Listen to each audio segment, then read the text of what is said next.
Artistii jaalatamaa fi beekamaa kan ta'e Artistiin Taaddalee Gammachuu wallee bareedaadhaan dhufaa jira. Shamaan harka fuunee akkam jirtu dhaggeeffattootaa fi hordoftoonni chaanaalii keenyaa baga gara chaanaalii keenyaatti nagaan deebitan siniin jecha har'amoo odeeffannoo bareedaa fi hedduu kan namatti tolullee akkasumas illee kan namatti hawwatullee isinii qabannee dhufnee jirra jechuudha. Egaa amma xumura qophii keenyaatti nu wajjin tura akkasumas illee warroonni chaanaalii keenya faaraa taatan immoo chaanaalii keenya kana subscribe gochuun akkasumas illee laayikii fi sheerii immoo sooshaal miidiyaa qabdan hunda irratti illee sheer godhaa.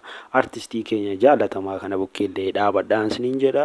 Egaan daawwattoota keenya gara odeeffannoo har'a qabannee dhufneetti isin haa dabarsu.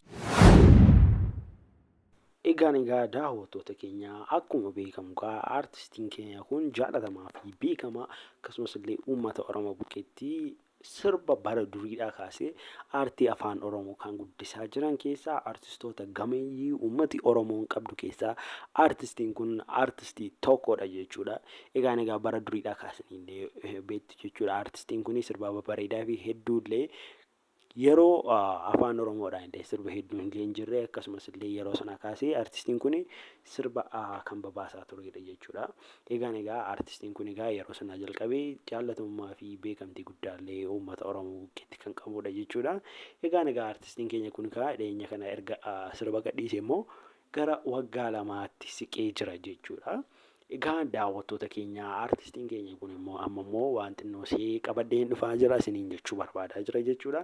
Egaa artistiin keenya kun erga sirba isaa dhiyeenyaa kana baasee yeroo ammaa kana waggaa lamaatti siqaa jira. Keessumaayyuu sirba bareedaa fi akkasumas illee oduu ammee kan jedhullee baay'ee kan namatti tolu YouTube chaanaalii mataa isaatii banatee achirratti kan gadhiisedha jechuudha.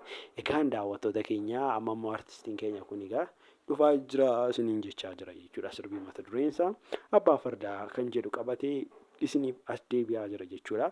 Egaa daawwattoota keenya artistiin keenya kun gama sirba isaa kanaan yeroo ammaa maalirra kan jira kan jettaniif immoo artistiin keenya kun yeroo ammaa kanatti hojii isaa kana xumuree hunda isaa kan hin xumurre yommuu ta'u akkuma progressii irra jirutti jira jechuudha. Daawwattoota keenya yeroo ammaa kana sirbichi hin dhumne jechuudha.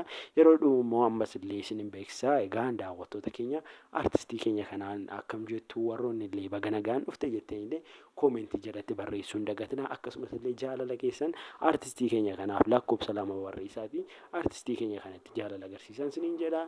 Egaa daawwattoota keenya odeeffannoo nuyi har'a qabannee dhufne immoo kana ture. Amma xumuraatti waan nu daawwattaniif immoo galatoomaa isiniin jechaa amma viidiyoo kan biraa walitti deebinutti immoo gama kiyyaan nagaatti.